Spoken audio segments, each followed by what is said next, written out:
AP శాసన మండలిలో కాసేపు వాడివేడి చర్చ జరిగింది. మంత్రి అచ్చెన్నాయుడు వ్యంగ్యంగా మాట్లాడడంపై మండలి ప్రతిపక్ష నేత బొత్స సత్యనారాయణ మండిపడ్డారు. వ్యవసాయ పథకాల్లో కేంద్రం వాటా ఉందా లేదా అని వైఎస్ఆర్సీపీ సభ్యులు ప్రశ్నించారు. అందుకు మంత్రి అచ్చెన్నాయుడు వ్యంగ్యంగా సమాధానం ఇచ్చారు. ఆయన వ్యాఖ్యలపై బొత్స సత్యనారాయణ అభ్యంతరం వ్యక్తం చేశారు. సభలో ప్రశ్నలకు సమాధానం చెప్పకుండా విమర్శలు సరికాదని ఆక్షేపించారు. కేంద్రం ఇచ్చిన క్లస్టర్లపై స్పష్టమైన సమాధానం చెప్పాలని డిమాండ్ చేశారు. ఆ తర్వాత మంత్రి అచ్చెన్నాయుడు వైఎస్ఆర్సీపీ సభ్యులు అడిగిన ప్రశ్నకు సూటిగా సమాధానమిచ్చారు. 5 సంవత్సరాలు కేంద్ర ప్రభుత్వ ప్రాయోజిత పథకాలన్నింటికీ తాళం వేసి ఒక్క పైసా తీసుకోకుండా అమ్మ పెట్టదు అడుక్కు తిందన్నట్టుగా వీళ్ళు చేయలేదు. కేంద్ర ప్రభుత్వం ఇచ్చింది వాడుకోలేదు. ఈ రాష్ట్రాన్ని పూర్తిగా తగలబెట్టినటువంటి ప్రభుత్వం గత ప్రభుత్వం.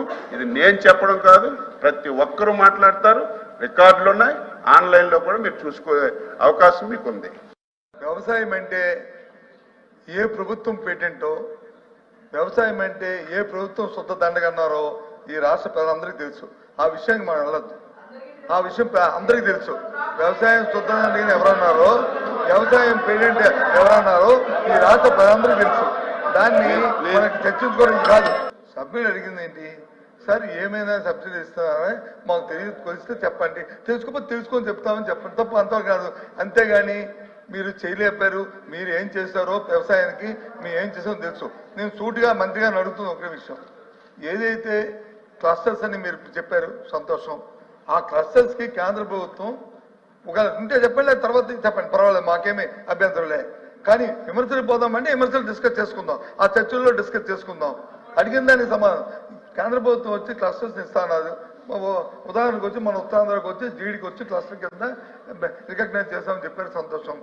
దానికి కేంద్ర ప్రభుత్వం ఇస్తుంది మార్కెట్ ఇంటర్వెన్షన్ ఇస్తారా, లేదు టెక్నాలజీ సపోర్ట్ చేస్తారా, లేదు ఫైనాన్షియల్ సపోర్ట్ ఏమైనా చేస్తారా, ఏమి చేస్తారా అనేది ఏమైనా తెలుసుకుంటే చెప్పండి. అంటే లేదు ఇన్ఫర్మేషన్ అయిపోతే తర్వాత చెప్పండి, పర్వాలేదు. అంతేగాని మీరు ఉన్నప్పుడు చేస్తాం, మేము ఉన్నప్పుడు ఏం చేస్తాం, మీరు ఎవరికంతా చెప్పుకోవడానికి సమయం ఉంది, చెప్తాం. దయచేసి మీ ద్వారా సూటిగా ఆ ప్రశ్న వరకే చెప్పానండి. అందుకని కవిని అలా మా చెవులు గింగులు మంటున్నాయి. అనుకున్న సభ్యులు కేంద్ర ప్రభుత్వం నుంచి వచ్చినటువంటి పథకాలకు ఏమైనా సబ్సిడీ ఉందని అడిగారు అధ్యక్ష. రికార్డు అది ఉంది, మీరు కూడా విన్నారు. అడిగితే చెప్పాను 40%, 60% ఉంది, గత ప్రభుత్వంలో వాడుకోలేదు, మేము వాడుకున్నామని చెప్పాం. రెండవది క్లస్టర్స్ అధ్యక్ష, ఇది కొత్త విధానాన్ని మొన్న బడ్జెట్లో పెడితే మేము క్లస్టర్లుగా ముందు రెడీ చేసి ప్రపోజల్స్ పంపించాం. ఈ క్లస్టర్స్కి కేంద్ర ప్రభుత్వం ఏ విధంగా సహాయం చేస్తుందో వారి బడ్జెట్ సెకండ్ సెషన్ అవుతుంది. ఇది అయిన తర్వాత మన గైడ్ లైన్స్ వస్తాయి. గైడ్ లైన్స్ వచ్చేటప్పుడు ఆ గైడ్ లైన్స్ తీసుకొని మేము దాంట్లో దీన్ని ఇన్కార్పొరేట్ చేసి ఎంతవరకు ఎన్ని పైసలు రాగలిస్తే అన్ని పైసలు తీసుకోవడానికి మేము ప్రయత్నం శ్రద్ధగా చేస్తామని సభ్యులకు తెలియజేస్తున్నాం.